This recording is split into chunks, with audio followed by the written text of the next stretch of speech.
It's coming to the end of summer in the garden, so everything's starting to need cutting back and the fruits and vegetables are coming to an end. We've still got a few strawberries coming up in the front garden, but they've slowed down a lot. There's just the odd one each week to pick now, and soon I'll be cutting the plants back for winter. There's lots of runners been sent out this year, so hopefully there'll be lots of new plants next year. I'm just going to bury some of those runners under the gravel and hope they survive the winter okay. The rhubarb's still doing well. Might pick these last shoots and make a crumble soon. And the rosemary's really kicking in, so we'll use lots of that in our winter roasts. In the next couple of weeks I'm going to cut back all the lavender in the front garden and pull up the last of the chives so they all look good for winter. Lots of the plants and bushes in the front garden are really good for the flower decorations at Christmas, so I'll leave those quite long, and both me and my mum will make use of those for our decorations.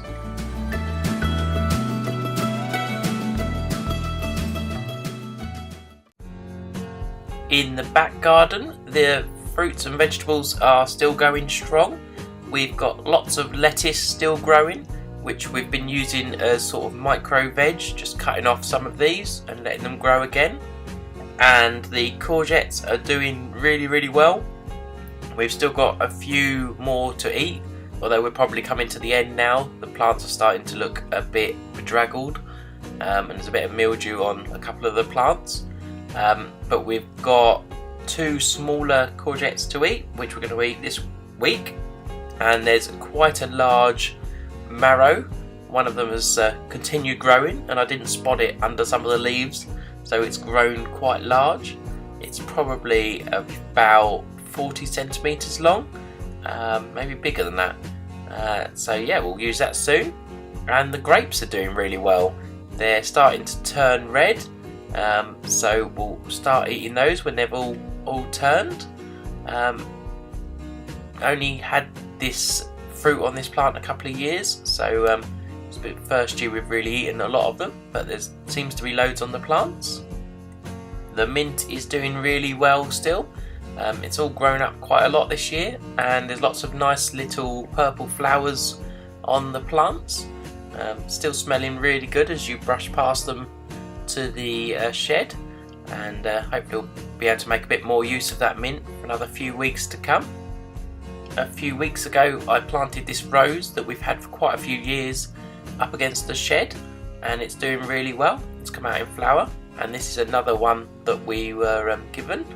The first one is actually called Aloha, is the name of the rose, and that was bought as a wedding anniversary present. These pretty leek flowers are finally died off, so I've just cut them, but they do look really nice. If they didn't have such a strong onion smell, I would have brought them in the house as cut flowers. The flowers in the back garden are also starting to get ready for winter. The lobelia are still going really strong in all the pots, so they still look really good on the decking, on the shed and in the hanging baskets.